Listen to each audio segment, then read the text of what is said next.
up for grabs now! Magic ball from Bergkamp to Patrick Vieira! Oh, would you believe it? Oh, right, what a way to get it! Well, Fabulous solo goal by Thierry Henry. champions.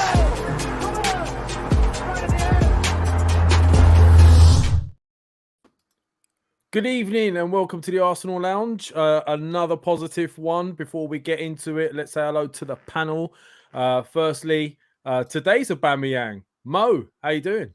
I am very, very good. Thank you very much. Top of the league, game in hand, 2 points. Listen, this weekend has just been brilliant.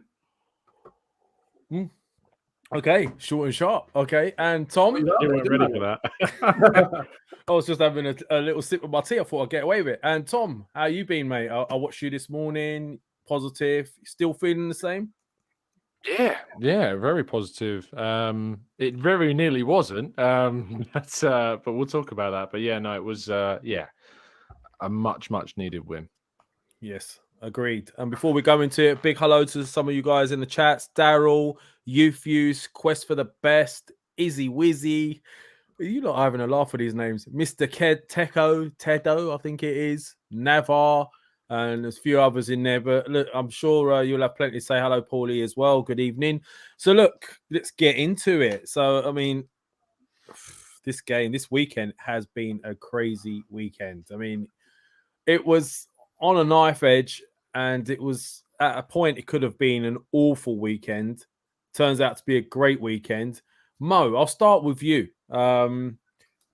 Slow start to the game. I don't know whether we had a hangover from that City defeat or not, but we were poor in the first half. Lots happened, but I'll let you sort of run me through your thoughts on it. Was you at the game at Villa Park? No, unfortunately, I wasn't. I couldn't get a ticket. I've got a guy that basically he was in the press box for that game, and you think to yourself, like, you've got a good friend with good connections, and I might be able to get you a ticket here and there, but it never happened. I don't know why, but anyway, so-called friends. He went with 3 others. He went with 3 others, apparently. Sorted them all out. Yeah, I'm not surprised. Who knows? Who knows what it can be? But anyway, no, I wasn't at the game. What a game to miss out on. And for those that went, what a game to go to. You absolutely live for those games, those away days where it's just carnage in the away end. And I'm gutted, absolutely gutted I missed out. So, yeah, the people that went, I hope they enjoyed every single minute, even though they wouldn't have enjoyed every minute. They wouldn't have enjoyed the first 93. But I hope they enjoyed the last 5 minutes from 93rd to the 98th minute of injury time, because that would have been incredible. Yeah, well done, Tom. You ruined Mo's weekend. So, I mean, Tom, you broke the curse. Gone away. Yeah. It wasn't looking great, not going to lie. I was cursing you for most of the game for being there. Yeah. What was the atmosphere like for you? And what I'm sure it wasn't always pleasant to watch. No. Yeah, look, being in the press box is a blessing and a curse because, you aren't going as a fan is the first thing. Even though I am there supporting Arsenal, I'm there working. And it's kind of the done thing that you don't celebrate in the press box. Really? It's an unwritten rule of the press box for the reason as to why what happened kind of happened. Now, to caveat before I get loads of questions, and a fair few people ask me, there was like 4 rows of the press box, and I was next to Kaya and Charles Watts and James Benge in the front row. And so everything that happened behind you, if you turn around, all you see is the back of a laptop screen because the person behind you is working as well. So I couldn't see what was going on, but I could hear, just a big commotion and a lot of angry words being said in Spanish. That's what I could hear. But yeah, look, when that goal went in from Emi Martinez, not Jorginho, even though we'll talk about Jorginho's contribution. Yeah, it's one of those where even though the done thing is to not celebrate, it was impossible not to. Like the emotion that had built up to that, we all lost it. Like we just lost it. And like Villa fans in front of us were turning around and looking, and it's just a case of like, I think you just have to accept it's just one of those things. It's that moment of madness, of chaos, of raw emotion coming out. And Yeah, it was an amazing end, but it was, as you say, a very stressful 90+ minutes of being a fan in there. Awful, yeah, it was awful. I mean, let's quickly go through the lineups before we go through. Go on, Mo. Go on. With the press box stuff that went on as well, it was a former Arsenal employee who was there at the time that Unai Emery was there. So he's a trusted Emery man. And now obviously there's an Arteta man as well. And I just wonder, clearly when managers go in, their associated staff, their teams go, there must be a bit of, needle. You might not feel like you were treated well. So I just wonder if that played into it. That here we have that. I mean, that would have been a real sweet victory for Emery and his backroom staff. So I'm not surprised that there might have been a bit more needle than usual. But passion. That's what we want in football, right? Yeah, well, at some points you do. So look, the starting lineups, by the way, Martinez was in goal. We all know that. You had Cash, Consa, Mings, Moreno, Kamara, Douglas Luiz, McGinn, Coutinho, Buendia, and Watkins. On the bench, they had Traore, Chambers, Duran, Digne, I think Young, Bailey, Dedonka. And then Arsenal's lineup, Ramsdale, White, Saliba, Gabriel, Zinchenko, Jorginho in place for the injured Partey with xhaka, Odegaard, Saka. Trossard started in this game ahead of Martinelli, who would be saying might have been out of form a little bit, with Nketiah up top, with Tierney, Tomiyasu holding, Kivior, Smith-Rowe, Vieira and Nelson and Martinelli on the bench. And right, as I said before, started really, really slow. I don't know what was going on. Oh, look, someone's calling me. Look who's calling me. Should I answer it? Yeah, go on. If he's doing that, why is he ringing you now? Oh, he's hung up on me now. Muppet. Muppet. Absolute Muppet. Just I don't wants know to what feature some he way, just wanted somehow. to know. He just wanted to know whether I would answer it or not. I reckon he was calling you up, say, cancel the podcast. Arsenal are doing too well. Top of the league. Cancel it. I don't know what's going on. He's just he called me and then just hung up. But anyway, that's a shame. Thought we would get him live on air. But look, I mean, we started really slow. I don't know what was going on, but obviously Zinchenko lost the ball in a really bad place. Ball over the top. Saliba one-on-one with Watkins. Now, what is going on with our defence right now, guys? Because the stuff we weren't seeing earlier on in this season has started to sort of creep in. I mean, Saliba one-on-one is usually imperious, but I think he gave Watkins a little bit too much space. Should have attacked him when the ball was still sort of going.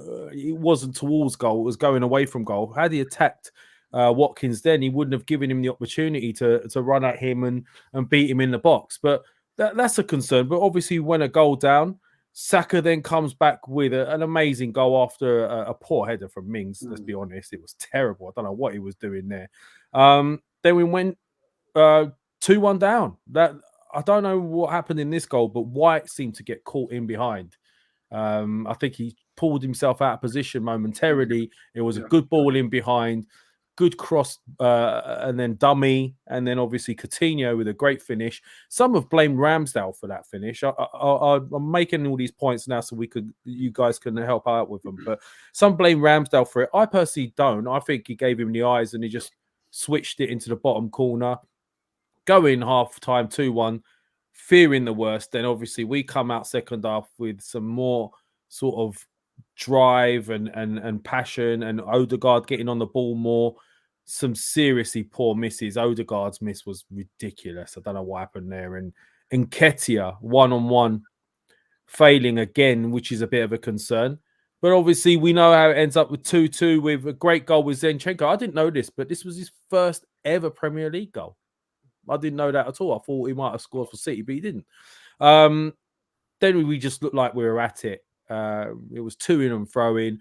Ramsdale with a great save just before. And then 93rd minute, I think it was, after all that time wasted from Martinez. That is one of the most poetic bits of karma I've ever seen in my life. Some media, just to show that they're against us, put it as a fortunate goal, shall we say. But it was a great strike from Jorginho. Let's be honest. It was a brilliant strike.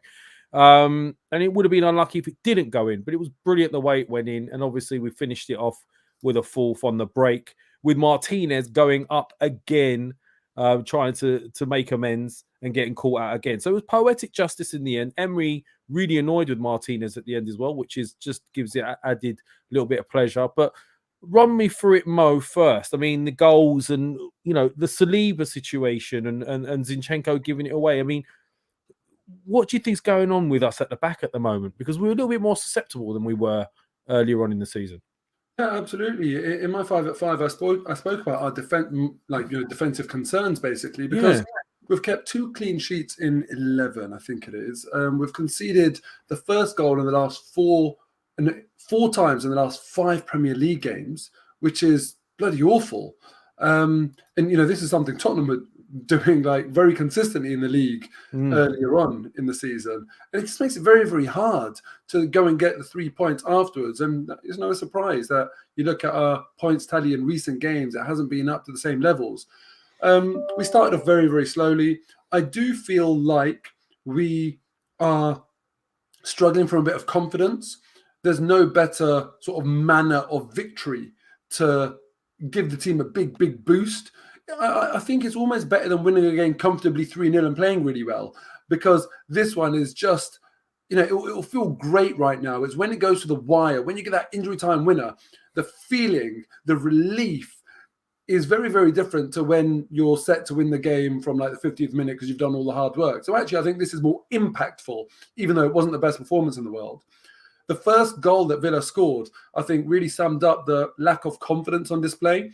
Zinchenko hasn't been doing things with the same amount of conviction and intensity that he usually does things in. And that's why we've seen him having the ball nicked away from him every now and then. And that's obviously what led to the goal. Jorginho in the middle of the park, not the most mobile player on the best of days, but I expect him as a deep line midfielder to come and disrupt that counter-attack. Doesn't matter when it is in the game, ball or man. And in fact, in the first 5 minutes, maybe you can just about get away with saying to the referee, look, it's my first one, I'm sorry. And you might get away with that. You certainly won't get away with that in the second half. And I feel like he should have been a lot more, been more of a barrier to that counter-attack and got involved. Instead, he almost like watched that ball be played. Yeah. Then the ball goes over to Watkins. Watkins tries to control that first time. If he controls that first time, it's a problem. Saliba gets a jail out a free card when Watkins misses that first touch. And as soon as that ball bounces and goes wide, Saliba should be on him. I described him when he was on form when he first came in the team and was playing brilliantly as imperious. And when I say that, it's because he was always breathing down your neck. Strikers were just like, oh my God, I can't catch a break. You saw the frustration of strikers. Kind of, he's quicker than me, he's more powerful, he wants it more, he's assertive. And we didn't see that with Saliba there. Saliba saw the ball bounce, saw it go out wide, and didn't change his positioning. He should have been on Watkins to make him turn and face away from goal. Watkins was never made to face away from goal, and he took up that opportunity then to bear down on goal. Now, those were the mistakes that we made in the run-up to that goal, and I think that is a lack of confidence as a result of the last few games.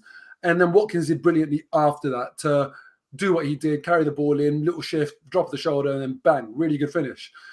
But what I found interesting about the game was that when it was 0-0, first 5 minutes, didn't do very well with that. When actually our backs were against the wall and we almost like had to respond, I thought that brought the best out of Arsenal. And when you look back on the story of the game, there was a lot of really, really positive attacking play. Odegaard set up Nketiah, and Nketiah missed when he played a brilliant through ball, and Nketiah sort of didn't really do well enough against Martinez there. Shot on the spin and hit it over the bar. And then Nketiah returned the favour to Odegaard. They both messed it up for each other to get a goal and assist. But we did a lot of good work. I almost felt like we needed to be in that position of backs up against the wall so you just play your natural game and you're not overthinking the season and bad form, etc. So I think this game should be really beneficial for us to get some wind in our sails and some momentum and confidence back in the team. No, I agree. I mean, we were a totally different team second half. We mentioned Saliba. Second half, he was really bossing Watkins. I don't know what he was doing in the first half. Maybe he was sitting off him too much. He wasn't being aggressive. We do have to remember these are young players. Our squad is very young, and there's going to be dips in form, and obviously a lot of them haven't been in this position before, so maybe the pressure is playing a part. But I mean, Tom, you've heard what Mo's been saying, and Shaheen's been trying to come on as well. Let's see what happens. You've heard what Tom's been saying. You've heard what we've been saying about the defense as well. What's your take on what's happening? I mean, is it a case of Thomas Partey being out as causing issues? I mean, jorginho, other than that error that he made, I think he was brilliant. What do you think's happening, and why are we leaking these goals in all of a sudden? Yeah, look, it's tough to obviously put your finger on exactly what the reason is. I think obviously I kind of expected a slow start in this game, considering we played on Wednesday night, and then you've got, we barely had a training session before the Saturday early game. It's like the closest turnaround of fixture you can have. So I kind of expected a bit of a slow start, especially when you've only made 2 changes of starting 11. But I was disappointed with the errors, because obviously they have been reoccurring problems. I would say that in the second half, we defended a lot better, and things did improve as the game went on, in all aspects, to be honest, which obviously led to us scoring 3 goals in the second half. But there's a right to be concerned about the defence, and if it's leaking a bit, I think that we've hopefully started to change the aspects around the set pieces. Obviously, we didn't concede one in this one. We defended off the set piece in the game really well, and Aston Villa had a few corners to throw in, a couple of free kicks as well, and I think we did deal with those pretty well. And of course, we managed to score from ours to kind of turn the table in the other direction. So I do think that that's absolutely a positive that we should have. In terms of the individual performances, I thought White in the second half before being subbed was brilliant. One of the best 30 minutes of White's career, and I think he's had a great season. But in the 30 minutes before he was taken off, I thought he was fantastic. I thought that Saliba, other than kind of being turned inside out, eventually grew more into the game, of course. Absolutely. Was good in the box aerially. There was another time actually with Watkins on the left-hand side. It was almost a mirror image of that chance that he then showed him much closer to the goal line. And dealt with that really well. So he learned, and that's what you want to see from defenders, not repeating the mistakes that they've made. Gabriel, again, imperious. There was a really good tackle in the box, actually, in the second half that he made. I think it was on the right-hand side for Villa's perspective, on the left-hand side of our perspective. Really got a good foot in and defended well. And Zinchenko, in the first half, really poor. I spoke with Zinchenko after the game, and even though I asked him about his first goal, the first thing he said was, I'm not happy with the performance. He didn't really want to talk about the fact he'd scored. He just wanted to talk about the fact that he wasn't happy with his display, with the team's display, and that he knew that they could do better. He knew they wanted to do better, and they showed they can do better. And I don't know if you've read the quotes, but he turned around to me and said, we showed that we've got balls, which was kind of funny in the moment. We had a good laugh about that in the mix zone afterwards. But yeah, it's clear that they know, they take accountability, which Arsenal teams of the past haven't done. This team really do, and there's a real togetherness and kind of never say die attitude, I think, about them as well, which is great. I loved his reaction after scoring, given that's his first Arsenal goal. I wasn't sure whether it was his first Premier League goal or first Arsenal goal. But Premier League goal. His first Premier League. Yeah. It was just straight, come, let's go straight back. And I really did like that. And I agree, Saliba, because I gave him that criticism for the first goal. He was much better in the second half and actually showed everyone in that moment on the left-hand side what he should have done in the first half. So I thought he was brilliant. But, one thing that surprised me in the game was taking Douglas Luiz off, Emery taking Douglas Luiz off, because I was watching that game thinking he'd be in reckoning for man of the match up to the point that he went off. And earlier on this season, I've spoken a lot about the fact that Granit Xhaka is an extra man for Arsenal and teams aren't picking him up. That has now completely changed. Teams do pick him up now, and he doesn't have the time and the space. In this game, it was abundantly clear. Every single time Granit Xhaka over or underlapped and got to that left-hand side, Douglas Luiz was on him. He was constantly blocking his crosses, not giving him any space. So I was actually quite glad when he went off and surprised that change was made. No, yeah, that's a good point, Mo. I mean, I'm looking at what some people say in the chat. Like, for example, I think Perry is saying Saliba was poor and he can't win any aerial duels. And you guys have to understand that although Saliba is a quality centre-back with a huge ceiling as to where he could go, he's still learning his craft. And he did well in the French league, but the Premier League is a totally different league. It comes with totally different challenges, different types of forwards. I mean, look, the likes of your Tonys of this world who are physically really commanding, and then Ollie Watkins, people like that. He's going to learn, and even in this game, you saw in the second half, he learned from his mistakes in the first. So I think some people here do need to take a step back and realize these are all young players that are only going to improve. But well, go on, man. Against Ivan Toney, he was brutalized. Let's not even try and deny that. Aerially, he was brutalized. Yeah. He won 9% of aerial duels in that game, which is awful. Against Villa, it was 50%. So I was worried after the Brentford game that Man City are going to say, we're going to target him, Haaland on Saliba. And I worry that teams are going to say, actually, do you know what? Let's target Saliba, because I felt like in the Brentford game, he shrunk a little bit. He fell off in confidence. And I think me and Tom disagreed about this. I thought he fouled. I thought he was guilty for the foul on Toney that gave him the set piece that they scored their ridiculous goal from, because he just didn't have the confidence that he could win that aerial header.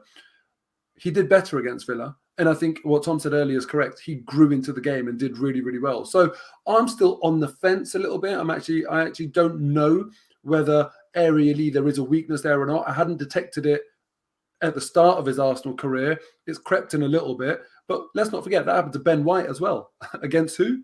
Brentford. So perhaps Brentford are just really, really good aerially. And that's, way above the norm of the Premier League. So yes, our defenders, many other defenders aren't going to look good against them, but actually they are fine. I hope that's the real story there.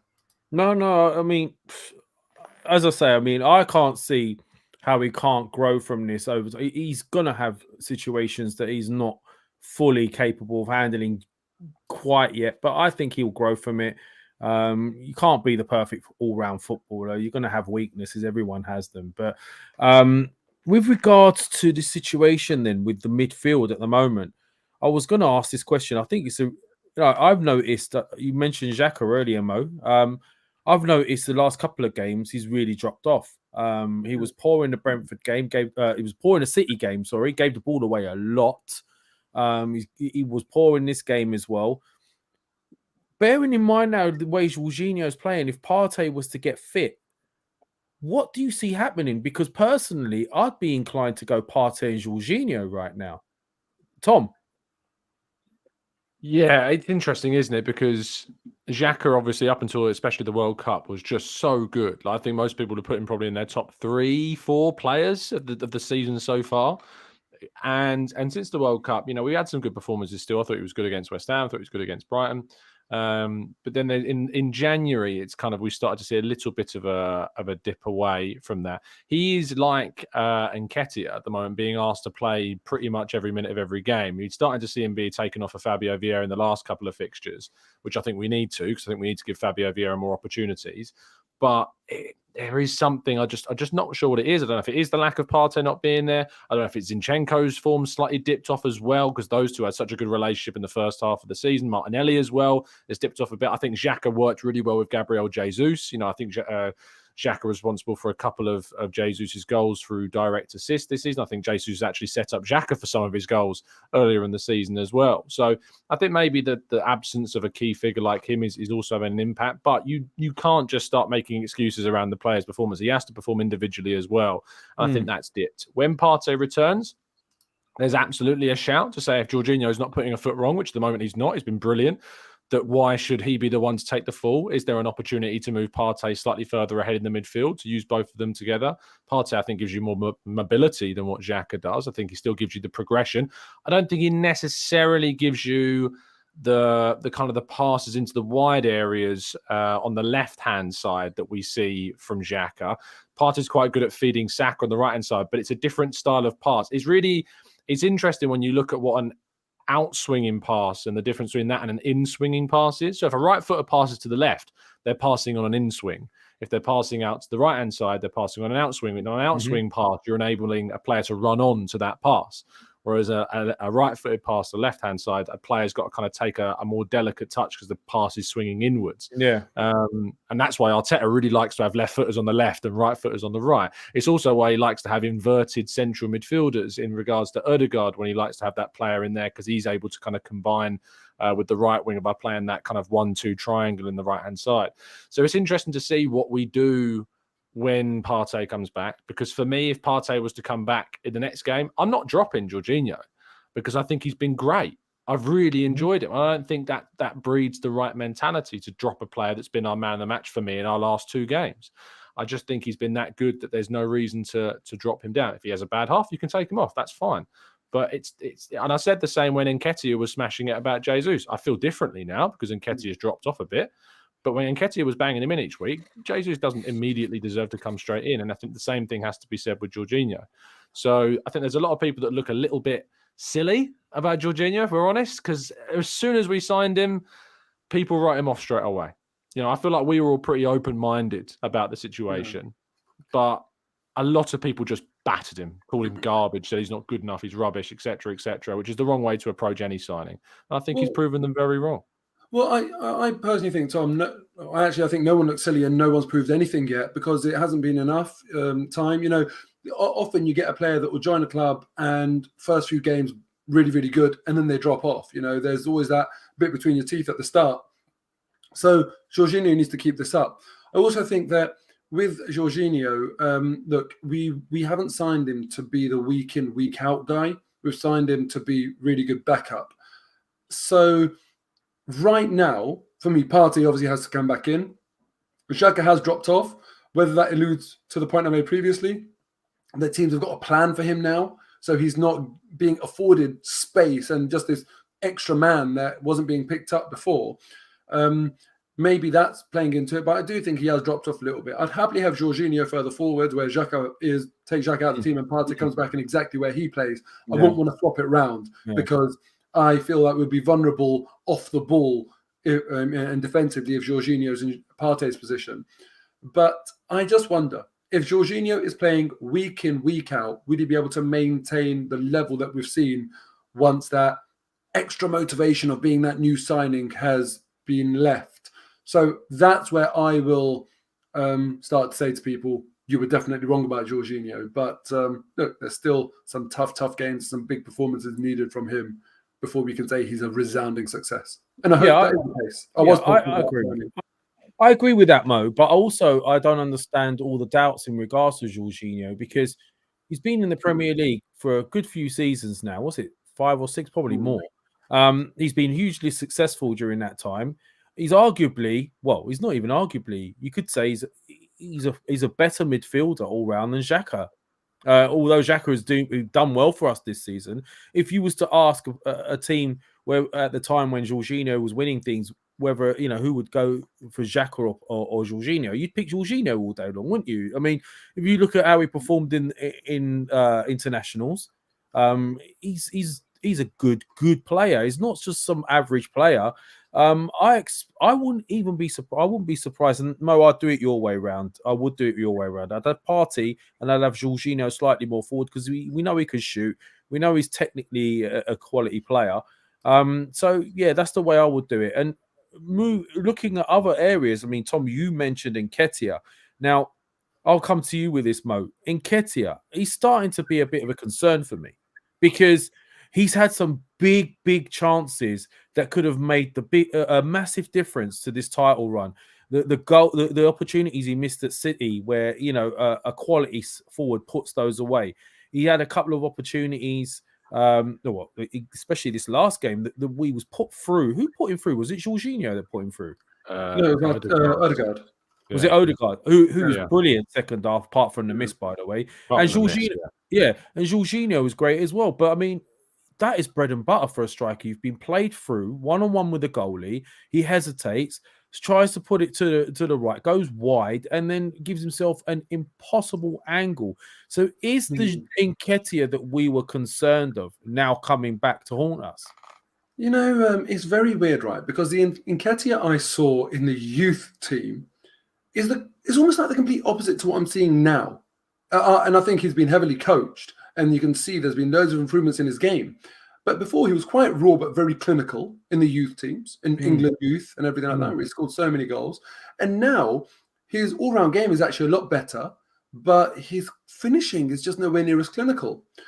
And there were a few games, I feel like in terms of analysis, my strong point is analysing forward play primarily. And I'm looking at a few moments in the game where I expect more of a striker, I expect more bravery and more sort of attacking nous. So there was one where he went for a header, and I think it was maybe Tyrone Mings that cleared it. But what I was looking for then was not for you to wait for the ball to come to you. It was a diving header. Can't remember exactly how it came about in the game, or maybe I'm getting my games mixed up. Maybe it was it was this. It was this game where Tyrone Mings somehow cleared it off the line, and we don't know how. Yeah. It was, and basically what Nketiah did is he waited for the ball to come to him. So he's in the right place. He's gone for the dive there, but he's waiting for the ball to come to him. Now what I'm expecting is like step onto that pitch with the mentality of a UFC fighter. You might take a stray one, like it doesn't matter. You might get a boot or an elbow or whatever to the head, but that's just what your job is. You have to do that. And had he attacked that ball, I think there's a potential goal there. Because he's let the ball come and hit his head, almost playing it safe, hasn't gone in. And then for the chance that he missed, where Odegaard's played him through, any good striker knows, get your body across the defender. Yeah. Now, that is not enough to do that in itself. What Nketiah did, he was so eager to get across the defender that he's got across the defender and then gone past the defender. The point there is get across the defender and stay right in front of him, because that way the defender, that's when you see their arms up and they're hopping because they're desperate not to clip your ankle. Had he done that, he probably gets fouled, and we probably get a player sent off or a penalty depending on where he was. But he didn't do that. He just didn't show that tactical nous, that attacking nous, where he actually went fully past the defender and that therefore out of position. And now I'm looking at that and I'm thinking, that's the bravery I want. I want you to be comfortable in those uncomfortable situations where you're having to put your head by a boot, where you're having to draw in potentially like a bad foul or something like that. And he didn't do that. And these are the margins. So I want a bit more aggression. I want a bit more anger. And, you've seen many players in the past where they play on that line. A Luis Suarez is probably the best example of that. They play on the line. Often it gets them in trouble. But often that's, people always say that is why they are as good as they are, because they're on that line. They've got that desperation, that bit between their teeth, that anger. And Nketiah needs to get closer to the line. And I think will be a much, much better player. A bit more arrogance, a bit more anger. And I think that, we'll see him unlock another dimension. I hope you're right, Mo. I personally think when he was one-on-one, he should have taken it onto his left-hand side. I don't know why he was going on the right-hand side in the first place. I think that's to get across the defender. Yeah. The ball from Odegaard was like a yard under hit. So Nketiah had to collect it rather than, and check his stride rather than just running onto it. So that's why to do that, he's gone to do that and got in front of the defender. But what I want him to do is stand in front of that defender, find that middle ground, stand in front, kind of come to the ball, wait for that ball to get to a position where the defender has to do something. But he kind of did a bit too much anyway. Yeah, well, there's people in the chat saying, oh, he's tired, etc., etc. But look, these are the games he wanted to play. He wanted his opportunity. He's getting games. It's not like he's not getting chances. I don't think you can blame tiredness on these missed chances. And okay, Jesus did miss chances, but he also has the ability to create chances out of nothing in low blocks. Whereas I don't think Eddie has that ability. Moving on to Vieira as well. I mean, I think. I disagree massively on the Nketiah header, by the way. I think he does brilliantly. I think he does absolutely fantastically. You're going up against Tyrone Mings in that situation there to get up as he did in that. I don't know what more you can really ask of him in that scenario, because the chipped cross, it's not like a direct ball like we saw from xhaka against Man United. It's a dinked ball over the top like we saw from Grealish against us in midweek. It's the only way you get to that ball is by doing what Eddie Nketiah does in that moment. And he has to hit it back across the keeper. And he does absolutely brilliantly to do that. That just in that example, that's the only thing I disagree with you on. It's just that pure example there. In regards to the one-on-one, I must have punched the wall in front of me in the press box, because it was just such a, this is your moment, that this is your chance. I don't know why he went right and not left. I think he should have gone left. I think he should have either that or taken the chance on earlier, because you're only going to make the angle tighter for yourself. So take the chance on earlier and do a finesse around the keeper from that position. He is shattered. I know we don't want to use tiredness as an example, but this guy's played every minute of every game since the World Cup. Jesus wasn't doing that. He was coming off for Nketiah with 20 minutes left to go in these games. He's playing every single minute because we have a choice. And that we can point the finger back at the club. And to be honest, I didn't want to see Nketiah start this game. I wanted Trossard to play as centre forwards, and I wanted Martinelli to be on the left for this one. That's what I wanted to see. That's what I wanted. That's what I asked for. Tom, on the Nketiah header, I agree that he did absolutely brilliantly to get in that position. Positioning, timing of the jump, air time, hang time, everything brilliant. Once he's done all of that hard work, I expect more from the finish. So I was a bit frustrated by that, actually, because, had he never got there in the first place, I would have said, fair enough. It was actually really hard to get there. But come on, man. Like that, he should be getting that on target, shouldn't he? Once he's in that position. Harsh. I think that's really harsh. I don't know what more he can do. I just think the way in which he's leapt up in that moment above, the fact he gets above the Villa defenders in itself is mental. That's the amazing part. But then the header. Yeah, with that type of header, it's like, because it's like a chipped cross, you've not got the momentum like you did with the xhaka ball against Man United. It's like you've got to somehow try and, as that's coming down at that angle, you've got to try and get again over the top of something when you're already leaping at a ridiculous height. He did, but I just don't know what on earth he could have done in that moment. I agree. I think that was it was a difficult header, but the 1-1 is no excuse. If you want to talk about headers, the City one where he missed the header totally and it hit his shoulder. And, and the two against City. Yeah, that's bread and butter. Bread and butter. Yeah. So I mean, go on, mate. It's funny because in the City game, I was saying that if we have Haaland and they have Nketiah, we win that game. Yeah. And then this week, Haaland and the chance he missed. Oh, I couldn't believe that. It missed 3 in a row, wasn't it? It was in one sort of action. It was 2, wasn't it? Was it 2? Yeah. Yeah, and the thing is, so I think that just does go to show, even someone like Haaland, neither of Eddie Nketiah's chances against Villa were as presentable as the 2-in-1 chances that Haaland had. Look, they all miss. All of the strikers miss. It's just a bit of a concern that, he seems to be missing 2 decent chances of the game right now, Nketiah, and we need him to step up. I hope that once one goes in, like once he gets his next goal, then they start to flow. When Martinelli got put through by Vieira for the 4th, in my head, obviously I'm happy that it was going to be a goal, but actually the first thing that came to my mind was, it's not Nketiah. And that's where I'm at with him right now, that I really want him to get a little bit of luck, a little bit of the rub of the green, because then I think hopefully it will flow. He is doing brilliantly. Let's not get it wrong. He's shattered, playing every minute. Look at the chance he created for Odegaard. That was all him. All him. He won that ball with great pressing. Missed. Head up, first time, perfect pass. Odegaard completely fluffed his lines. So, let's stick with Nketiah because he is doing the right things. He's working hard. Just not going for him right now, but 1 goal, and that's what strikers are about. A little bit of confidence, and then you're flying again. I don't think we've got much choice, have we?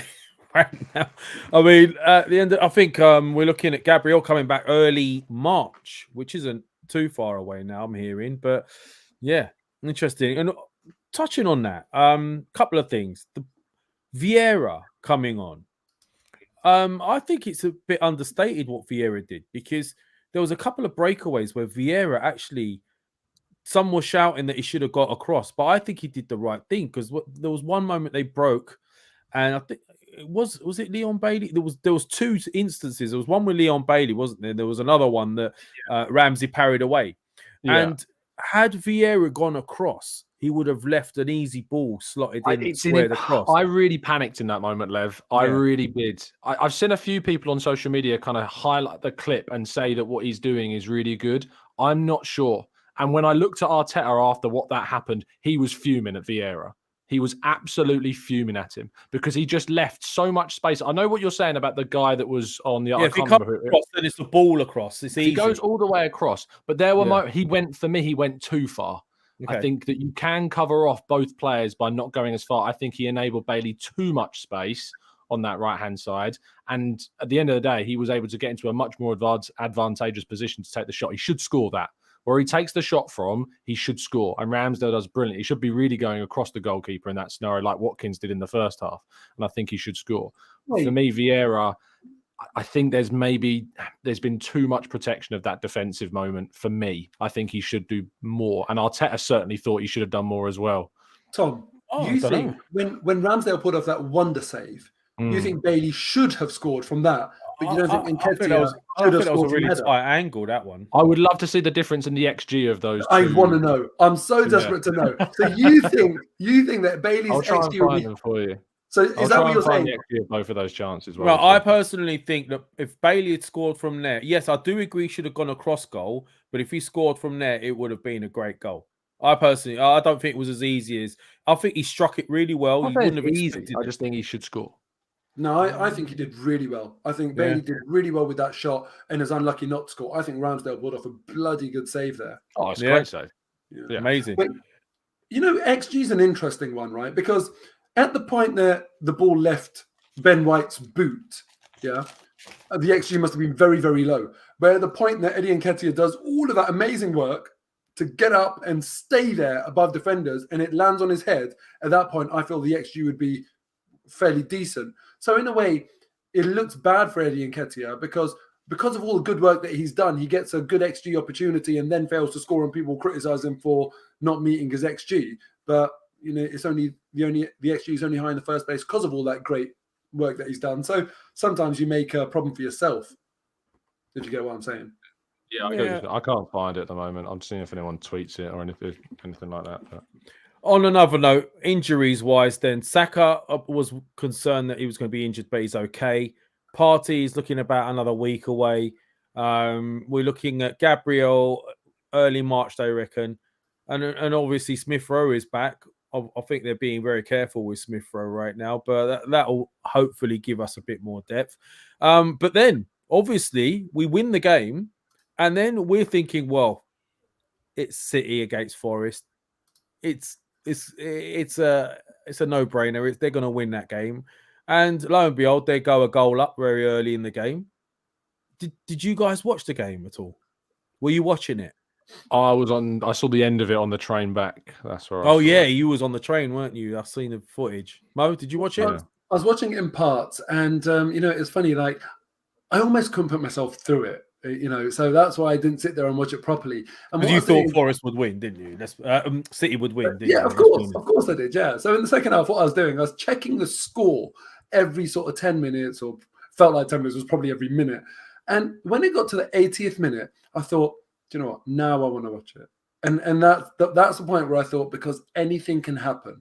And, in football, if you look at the difference of number of goals scored in the first 15 minutes versus the last 15, or the first 10 versus the last 10, it's huge. It's a huge differential. That's because the game opens up. And I thought something will probably happen in the last 10 minutes. And this is where Forest will go for it. And often when you see a team who aren't fancied go up against a team like Man City or, a top team, their game plan does not change if they're 0-0 or 1-0. They'll be happy to take a draw out the game or nick a winner. Either way, the game plan doesn't change. So I thought, this is what Forest would have been preparing for. And I just want to see what happens, a set piece, etc. As soon as I turned it on, what a move as well. This wasn't any lucky rubbish goal. Forest, down that right-hand side, the way they carved City open was absolutely brilliant. And I was just in dreamland and then nervous as hell that City were going to go and get the winner. And I just thought, it'll be typical if they do. But, just incredible. Who could have guessed that was going to happen after City beating us at our place? Amazing. I mean, obviously, it kind of feels like as well, the 2 points we lost at Brentford, suddenly we got back in a way, because it's just crazy how it happened. But look, and then on looking at what's coming up as well now, the 5 games Arsenal have. We've got Leicester away, Everton at home, Bournemouth at home, Fulham away, and Palace at home. What I thought I'd do today is, in light of the fact that sometimes no. these games, you know what I'm thinking, don't you? I'm going to ask for Yeah. predictions for these next 5 games, and we might as well get them done. And it would be interesting to see, because do you know what? It's not going to be easy for City either, because they've got the Champions League kicking off. Yeah. And then the FA Cup. They've got 3 days between Leipzig and then Bournemouth away. Then they've got 3 days later they got Bristol City away in the FA Cup, which isn't, it's obviously not easy to go. And then Newcastle at home and Palace away. So let's do it this way. So obviously I'll go first because Leicester were away and I'm still top. So Leicester away. It just depends on what Leicester turn up. But having seen them yesterday, and that Man United game was a strange one because Leicester could have been 2 or 3 up in that first half. I don't know what happened. They had a striker. They could have been 2 or 3 goals up. That's why I'm not entirely convinced with United. But I'm going to say we're going to win that game 2-0.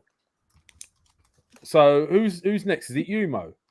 Yep. I am going to go for 2-1 to Arsenal. 2-1, yeah? Tom?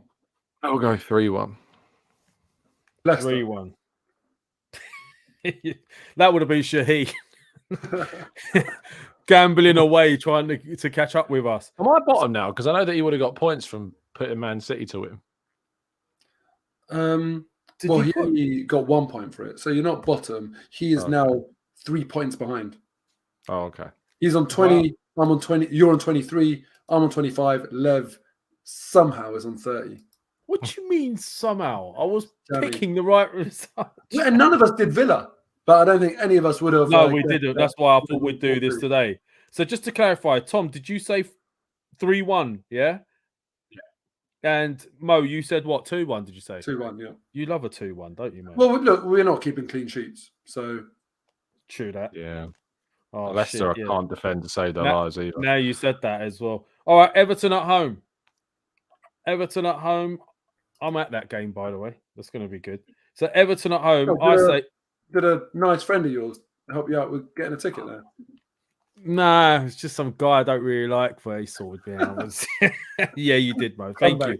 It's only taken how long to get these tickets? Okay, so Everton at home, I'm saying 3-0. Mo. Well, whatever I say now, I'm going to change closer to the time because, if there's injuries and etc. You can't change it once you said it here, though. Of course you can. In the WhatsApp group, of course you can. This is hard. This is too much. I'm going to go 2-0 Arsenal. 2-0. I'll go 1-0. 1-0, Tom. 1-0, yeah? Oof. Yeah. All right. Dicey, isn't it? Bournemouth. Away, isn't it? Bournemouth? No, we're at home. Are we at home? Oh, great. Yeah. I'll say 2-0. Battered them away. 2-0. Mo? Yeah. Bournemouth. Checking the league table, innit? Yeah, I'm checking how many goals have Bournemouth scored in the Premier League this season. Oh my God, he's gone like my dad when he used to do the 21 coupons. I'm going to go 2-0 as well. Oh, okay. Tom? Well, I'll go 3-0. Oh God, original. Okay, Fulham away. Ooh, this is going to be a dicey one, actually. It's a hard game. Tell you what, they're doing so well. Season. I'm a bit worried about this game. I'm not gonna lie. I'm not. They've got that big. They've got a big lump up front, and that's what we seem to struggle with, isn't it? And motivated Willian as well. Yeah, who's on fire, by the way, right? Yeah. You know what? Where was this Willian at Arsenal? We would have had that. We would have taken that. Yeah, after his Arsenal spell, seeing him just made me irrationally angry. Just the mention of him, even the artist, I didn't like. It's just. But I'm happy for him, actually. He's doing really, really well for Fulham. I'm happy for him. And from what I've heard, he left the club and sacrificed quite a lot of cash, which, I didn't appreciate enough at the time because I was so flipping angry at the whole decision. It was just such a dumb move. But, credit to him. He's doing brilliantly. Do you know what? I actually met him in the local Pretz on King's Road. And he was a really nice guy. By the way, he seems like a nice guy. As in Monjo. Yeah, but we call it pretz, don't we? You don't say who No, sits there I know going, what you "I'm meant. going I to was pret a just- manger." Do you No, say that? I know what you meant. I was just double checking, like, because it's funny, innit? Just bumping into Willian in Pret. Like. Yeah, in pretz, he was getting himself a baguette, I think. Talking of bumping into ex-Chelsea players, I once bumped into William Gallas in a shisha cafe. Was he playing for us or was he playing at Chelsea? Was he playing for us at the time or not? I think He switched sides halfway through. I think he had gone. He had left Arsenal at that point, and I asked him one question, and that was Wenger or Mourinho, and you can probably guess someone like William Gallas. Depends if you hold him in high esteem. I certainly don't. That'll give you a clue as to what he's. Mourinho, What easy, did he win? probably. What did he win at Arsenal and what did he win at Chelsea? Two big different things. Okay, so go back to Fulham. 1-1. Oh damn it! That's And what I it was gonna pains say. me to say it, but 1-1, yeah. That's what I was going to say, but I'm going differential, baby. And you know the reality is, I asked this question on my match on my content after the Villa match, and I said next 5 games, how many points you think we'll get? And I think 13, right? And I'd take 13. And this was actually the game where I thought, there's a chance of a draw, the highest chance of a draw. But I'm going to go 2-1 to Arsenal. You're going to go what? 2 Daleks is what I heard. You cut off there for a minute. You're going what? 2-1. 2-1? 1-0 to the Arsenal. 1-0 to the Arsenal, yeah? Okay, fair enough. And someone in here said it's silly that we're doing this, but the whole point is I wanted to sort of look at it and try to tally up the points and see how we're going to do. Tom? Yeah, the thing is, I agree with Mo that I said I've got us down for 13 points, but every game that comes up, I'm like, oh, yeah, we can win that. So I'm going to end up predicting like 15 points out of 15. Because you don't want to say we're going to lose or drop points. That's why. No, I know. I hate saying that. I'll go 1-1 as well. No, I'll go 2-2. Desmond, yeah? Yeah. Okay.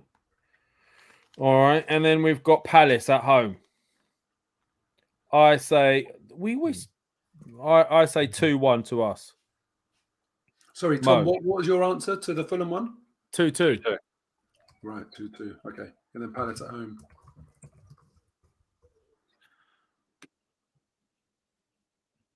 So, Lev, what was your Palace at home? 2-1. 2-1. I am going to go 2-0. Nice. I'm going to go 4-0. Ooh, it's going big. Okay, so looking at that, I think we've done them all, haven't we? Yeah, we have. Yeah. Yep, and we're saying 3, we're 6, winning all 9, 12. I've got, yeah. So why I say 4-0? It's because Jesus will hopefully be back by then. Sorry, Tom and Lev, you're both saying 13 out of 15. Yeah, 13 points. I'm saying winning all 5, 15 out of 15. And the reality is I agree with you guys, but because I don't know where that draw is going to come from, I don't want to get 2 games wrong. So averages, yeah. Yeah, if I predict all 5 I wins, think you're way too much about this. yeah. So would you guys be happy with a minimum of 13 points from those games? Absolutely. Oh, yeah. If you offered me that now, I'd absolutely take it. Yeah, because I'm sure that in the next 5 Man City games that they'll drop points at some stage. They've got Newcastle at home. Out of the last 15 points, we won 7. So out of the next 15 points, if you give me 13, I'll take it. Yeah. They've got Liverpool at home. They've got Newcastle at home. They've got Palace away, Bournemouth away, which I don't know, Bournemouth, but Southampton away as well is no piece of cake either. And they got Brighton away on the 22nd of April, which is an that's a interesting tough game. Brighton away, and they do April, play on a low block and a breakaway, which is something that Man City struggle with. So it's going to be interesting. Okay, so. But the other interesting thing about these games that you've selected, that takes us to the start of April. Yep. And, that all of a sudden becomes serious now. Really, really serious. So what? How many games have been played in the league so far? It's 23 or 24. So that'll be 28 games played after these 5. That last 10 is everything. It's a different ball game at that point. So very important that we do very well in these games. Yeah, we need to pick points. Sorry, go on, Tom. I was going to say, if you take 13 from the next 15 points, you're guaranteeing yourself I think, being at least 3 points, guaranteed 3 points in front before April, or as April starts. And that's assuming City win all of their 4 games. So, yeah, interesting. It is interesting. All right. Well, look, I mean, let's see what happens with that, because if we can get 13 out of 15 points, I think we'll be in a very, very strong position. Okay, so look, moving forwards then. What should we do? What should we look at? I want to discuss the actual situation at the moment with regards to some of this media lot, right? So we've got TalkSport. Hello. Huh? You people like you, Tom. People like no, but on a serious note, again, we've seen another example of people complaining about how Martinelli's celebrated before he scored, saying it's disrespectful. We've seen another incident where Arteta has done the famous, and that's not funny to us. By the way. Funny to us. It's funny to the Arsenal fans, but it's not funny to anybody else. Another thing came up, I think, in regards to his comments with the 2 points that were dropped. That was disrespectful as well. What is going on here? Because throw in the equation as well, it seems like they're still almost praying for this Man City run that they keep talking about. Oh, they've got the ability to win all 15 games or go on an unbeaten run, etc. So, twofold question here. What the hell's going on with the media? And is it right that they're actually expecting this from City? Because are City the same team that they're thinking they are? Because this is a City team that, okay, they've beaten us. I think we'll give them a better game at their ground with all our players back. But they are dropping points like no other season. Mo, what's your take on this? They're not the same City. You know, as an Arsenal fan, I try and be objective. It'd be much better if I could be like, no, they're as great as they've always been. But honestly, Liverpool fans must be looking at this thinking, for God's sake, like we had to bust a gut just to stay in contention with them. And then you've got Arsenal, who like now it's our time to have a little challenge against them. City are dropping points. They are not the same team. And actually, I think it's really helpful that there's this massive burden of expectation that they just rock up and just get 3 points nice and easy every week. It puts a lot of pressure on them. They don't have any room for error in any quarter. Not the league table, not with Arsenal in terms of the form that we seem to be churning out, not in the media, not by their own high standards. It's hard for them, actually. And with Arsenal, it's almost like everyone's expecting us to bottle it and to drop points, or however you want to phrase it. And we kind of have that beneficial stance of being like, right, let's prove them wrong. It's almost a bit more freeing. So I think that City will continue to drop points. They are not the same team. Nottingham Forest is an unbelievable missed opportunity for them to compound what was a great win away from home in a title clash with what should be a routine victory, and they failed. So, man, I honestly, this weekend, every other Arsenal fan were absolutely ecstatic, screaming our lungs out, because this one really, I think, made a lot of us believe that maybe it is our destiny, because no one saw this coming. No. Well, Tom, what's your take on it? And also, we'll have to go on to some of these decisions on VAR and stuff as well this weekend, which again highlighting how ridiculous some things are. But this whole thing with the media, and obviously because you're more qualified than us to tell us what goes on in the minds of these journalists. But what's your take on it? Why are they being this way with us? Is it like someone said in here that hate is the highest form of acknowledgement? That's from Rancid Pumpkin. I mean, yeah, it's part of it. We also have probably the most reactionary fan base on the planet. What are you talking about? You know, we lap this stuff up. You see a clip from TalkSport go out of somebody, you know, saying something critical. It's got how many quote tweets, how many replies, you know, because we react, we bite. We are, you know, we are a fisherman's dream as a fan base, you know. We really do love to latch onto it. That's why I try to tell people, like, you know, I don't know why people care so much about certain things. Why do we care? And I say that as a complete hypocrite, you know, because I do care about stuff I shouldn't care about. But, you know, sometimes you need to have a conversation with yourself and look at things and go, I shouldn't care. I shouldn't care about Richard Keys saying what he says. I shouldn't care that Gary Neville's changed his tune on Arsenal because they're now winning games. I shouldn't care that it's just so many things I shouldn't be bothered about.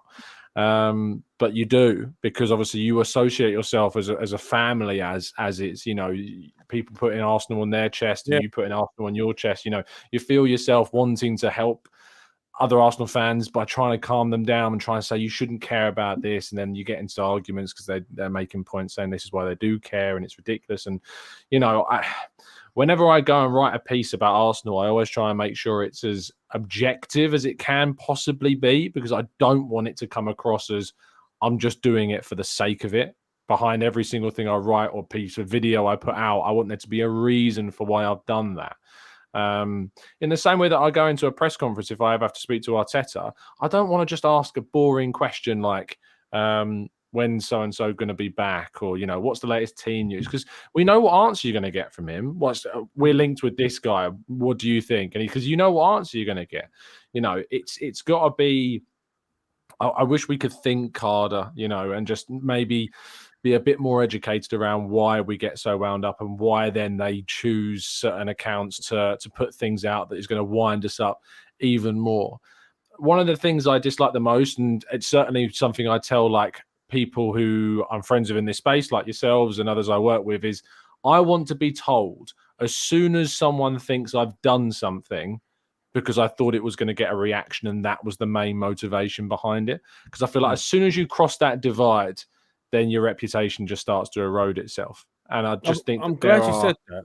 Yeah, I just think that it's one of the scariest things is I think people have surrendered their genuine opinion on things just because a different opinion is going to get them more notoriety for being different or edgy or over the top. I was actually going to ask that question, if you'd ever experienced it. I mean, obviously it's difficult for you to say, but if you've ever experienced it through colleagues or others who write in, I'm assuming there'll be others. I've observed it when I've seen clips. Have you seen people just write stuff just to try and get a rile from people? Oh no, I've not seen that. What I'm saying is that I have seen or heard or watched clips of things where what I'm looking at, my perception of that is I don't think that's how you really feel. Yeah. That's what I feel about when I read or hear something. There's just so much out there at the moment, and there's such a desire for engagement that I watch a video and I think I'm not sure you'd be there if you said how you really felt, because your genuine opinion's probably a bit too sensible. Yeah. That's how I feel. Is there a better example of this than AFTV? You've seen the popularity of some people versus others, the numbers on some videos versus others, how some people have gone on to other things. And you think to yourself, I've always thought to myself, what do I want to do? Do I want to chase the numbers, or do I want to just, be fair to the team that I claim to love? And I always just take the view that, look, I don't think it's actually true. Unfortunately, the world doesn't work like this, but I've always hoped that cream rises and people see, a genuine, honest, objective fan that cares about his team and wants to be a supporter. The clue is in the word support, rather than the fan, and the clue is in the word fanatic. I don't want to be fanatical about Arsenal. I want to be fair and supportive. But yeah, I think, unfortunately, that's just how the world works. That's why you have Adrian Durham and TalkSport doing a daily Arsenal. He's literally dedicated a segment of his show because you put the feelers out there, you try certain things, and when they work, you think, oh yeah, this is great, I'll carry on doing it. And, unfortunately, like Tom said, fisherman's dream, Arsenal fans lap it up and give people exactly what they're looking for. So tomorrow, I think I could significantly increase the views on my channel if I were to start coming out with a controversial opinion about, I don't know, Granit Xhaka, just so people get in the comments and say, what are you saying about Granit Xhaka now when he has a good game? That's the game here that people play. And yeah, it's tiresome. Fair enough. Very quickly, Perry Nagbal, thank you for your support. Guys, we need to stay backed owners if we are to compete long-term with PSG, Man City, Newcastle, Man United. All right, let's get this season out of the way first. Do you agree with that? I don't know. State-backed owners. I feel like you agree? Do you know what I find interesting, right? Whether it's state-backed or a billionaire that's willing to lose loads of money, I do agree that that is needed to keep on the same footing as those clubs. Look at what the motivations are behind the European Super League. Look at why La Liga, Serie A, these clubs, they like, I think there's a real ill feeling towards the Premier League. You know, remember years ago we used to have that conversation where people would talk about who's the best player outside the big four or outside the big six, and there wouldn't be that many. Now the Premier League has got an abundance of brilliant players, you know, really good players in so many teams, and the average Premier League club is like richer than some of the top clubs in other European leagues. Yeah, you know, so unfortunately, that statement there, that you need this sort of like state-backed ownership or a billionaire who's willing to lose money to stay on the same footing. I think that's how a lot of clubs feel abroad, like in Europe, because it's just the Premier League has just gone on to a different level. And within the Premier League, those teams like Newcastle, Man City, etc., yeah, they're going to long term, you know, obviously Arsenal are the exception to that rule this season, for example, and Chelsea are the exception the other way, even in spite of spending money. There'll always be exceptions to the rule, but long term, I think, yeah, money equals success. We've seen that in football. there you go. Tom, very quickly before we go, because a lot of people have been asking, I wanted to quickly run through some of these decisions that we witnessed over the weekend. Naming a few of them, Sabitza's like ridiculous challenge on the Leicester defender. That was awful. Is it Faye? Something like that? Yeah, it just reminds me of Soyuncu or David Luiz. I just can't. They all look the same, don't they? It's like, that challenge there. Also, the Rashford one that looked blatantly offside to me, and they just drew this really fast line and it disappeared again. I don't know. I had a really dodgy feeling about that. What other decisions? There was a few, but I mean, what's going on there? Surely Man United should have been down to 10 men with that tackle with Sabitzer, no? Yeah, I've seen the still image of that. I haven't seen it in real time, so it's difficult for me to be. Did you see it in real time? Yeah, I did. I mean, the argument is they don't think he went in full throttle, but in a way, that's basically saying, oh, if he had gone in a bit harder to break his leg, then we would have done it. Do you remember Saka's tackle on Moreno? You know, where there's that tackle and like he goes over the ball and his Saka's foot goes down on Moreno's ankle. It's like what I'm really conscious of, and that's why I said I asked you for your opinion on the real time, because I've only seen the still. It's because someone could easily freeze the moment that Saka's foot goes down on Moreno's ankle, and you see them clipped up online all the time. Like, how's this not a red? How's this not a red? Like the context around what is clipped as an image, you know, is so far and away from what actually usually happens in the moment, because the context of the Saka one is that he actually gets the ball. It's just a harmless 50-50, but in that still image, it looks like his foot stamping down on Moreno, and that absolutely was not the intention in that moment. Whereas we've seen like Bruno Fernandes, for instance, purposefully in the context go down on somebody's ankle, and it's not been punished. So the consistency of refereeing is deplorable. I got a lot of stick this weekend actually, because, you know, I've been kind of, it's an unpopular opinion around, I've not particularly enjoyed the coverage or the reaction to Lee Mason's departure from PGMOL. Okay. There's just something about the reaction that's not sat right with me. I find it really odd how much celebration there is over his sack, or not. It's not sacking, it's leaving by mutual consent. I just find it a bit distasteful. Like, for me, it's like, he's gone. Cool. But for me, that papers over the cracks of the real problem. Because as we talked about in last week's show, I want to see accountability in referees. And all this week, it's just been, when he left, it's just been a case of like people celebrating. It's like he's done. It's gone. Move on. Like, we don't need to just laugh and cry, and not cry, but crying, laughing faces on social media about a guy, you know, losing it. It's weird. I find it really odd.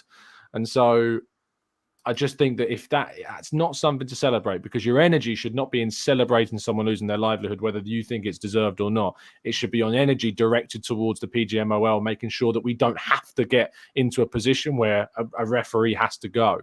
We have to get into a position where they're getting better and improving, because they're held accountable for their mistakes. And I don't think this does that.